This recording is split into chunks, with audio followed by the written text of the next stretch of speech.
A late October morning in eastern Maine. A brief rain before first light. Leaves streaked with tones of citrus and blood litter the ground. A tricolour Ryman English setter leads the way through the covert. She abruptly halts. A woodcock flees through a maze of conifer branches before I can shoulder the gun. We continue downhill through a familiar thicket of tag alder to the edge of the Skidder Road. The dog freezes mid-stride. Another woodcock catapults from a cluster of dying ferns. I swing through, pull the trigger, the bird falls. I've never seen another hunter here, but the echoing shot broadcasts an unintentional invitation. I pocket the spent shell, walk to where Daisy is standing, and pick up the bird. The next hour proves uneventful, except for a departing grouse we hear, but never see. Daisy stops to drink from a puddle. I sit down on a deadfall. Overhead, a raven croaks, flaps its wings twice, and glides across the bone-white sky. This is my second autumn with my first bird dog. When Daisy is 10, I'll be 65. The quickening passage of time will eventually unravel us, but not this year. I extract the woodcock from my vest, turn it over in my hand. I'm almost smug. But Lord knows I'd still be struggling, if not for DJ, my steadfast friend, the bird-hunting fanatic.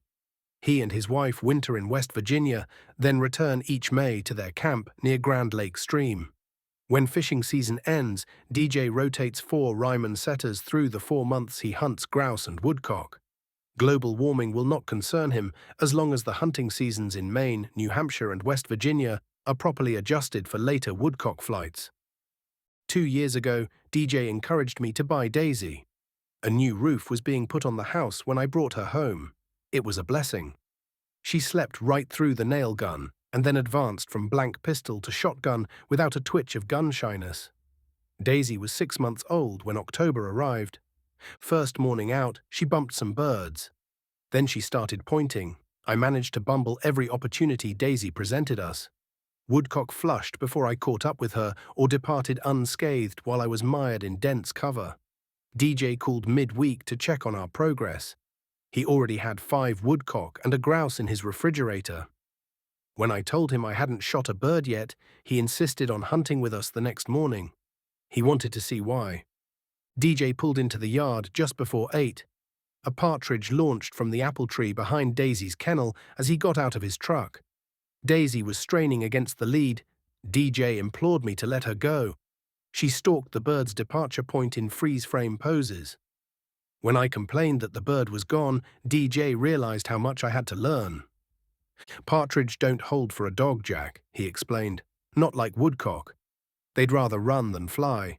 Good grouse dogs trail at a distance. They work scent. You see her do this, swing out wide and walk ahead, quickly. Try to trap the bird in a pincer movement to flush it. DJ glanced at his watch, then back at me, and said, "Let's get the show on the road."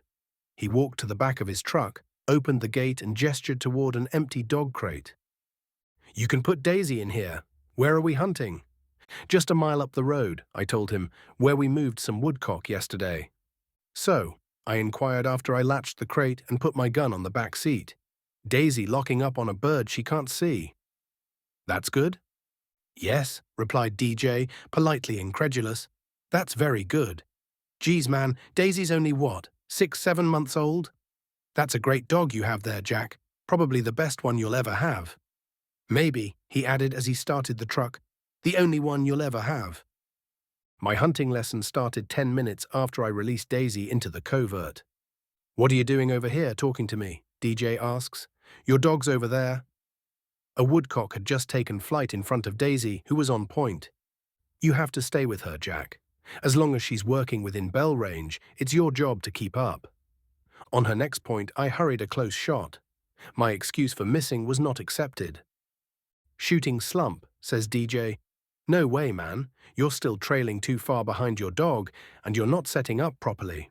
When your dog's on point in thick cover, position yourself quickly, where you can swing your gun. Get your feet under you. Figure where the bird is likely to go. With woodcock, that's usually up. Mount the gun, be ready. This is snap shooting, my friend. You have to get on the bird immediately." I shot the next woodcock that Daisy pointed, and I genuflected in celebration. DJ grinned indulgently and said, "Well done, let's go find a couple more."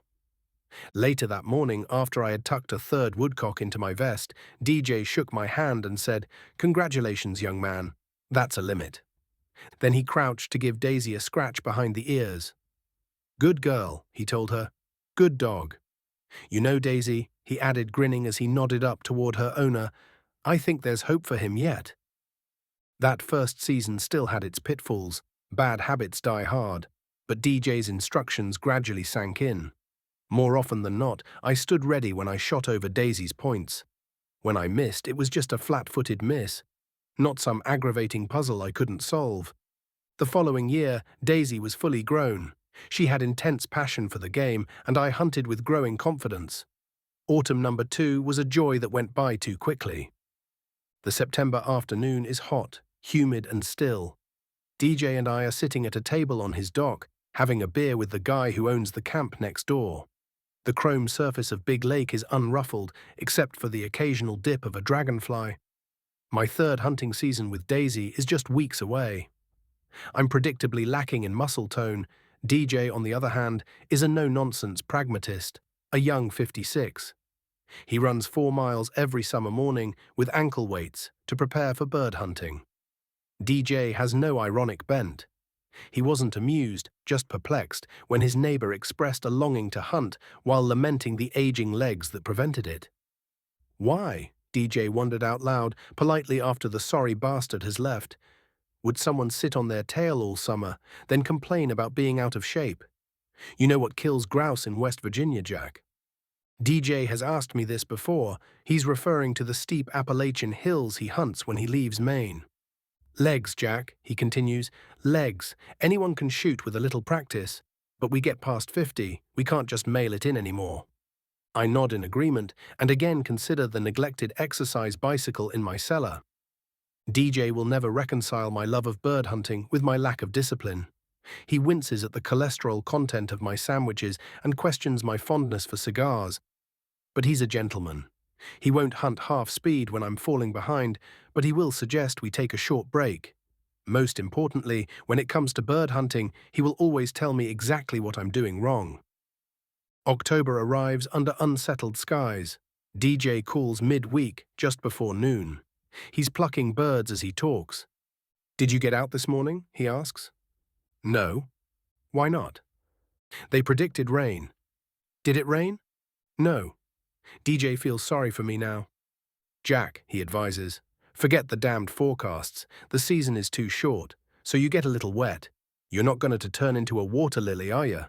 It doesn't take that long to find a couple woodcock. That's why you have a dog. Just have everything ready to go in the truck all the time." "Except the dog's water," DJ reminds me. "Always bring fresh water." After a pause, he asks, "So why aren't you out hunting now?" I confess to being a little fuzzy around the edges from the night before, courtesy of a neighbor's latest batch of Applejack. "Hungover," he replies, "on a Wednesday." I might be a hopeless case after all, but in his way, DJ consoles me. "That's just bad planning, man. You want a drink? Drink on Saturday night. You can't hunt here on Sunday anyway. You should be ashamed of yourself." He's laughing now, but he means it. "Well, party boy," DJ continues, "while you recover, go over your maps. Look for new places to hunt." "Go over my what?" "Your maps, man. You've got Maine topo maps, at least of your area, don't you?" "Well," I offer, "I guess I should get some." DJ starts laughing again. "Oh man," he continues, and I can picture him shaking his head. "You're gonna wear that one covert out. You can't just hunt a mile from home, Jack. You're not that old." He can hardly contain himself now. "Jack," he adds, "mon ami, you gotta get with the program." The maps and ankle weights were surprisingly inexpensive, so I threw in a GPS. God knows, I don't want to have to tell him that I got lost. Reprinted with permission from DJ's Way by Jack Gagnon, 2011. The Upland Almanac, Autumn 2011. 2011 by Jack Gagnon.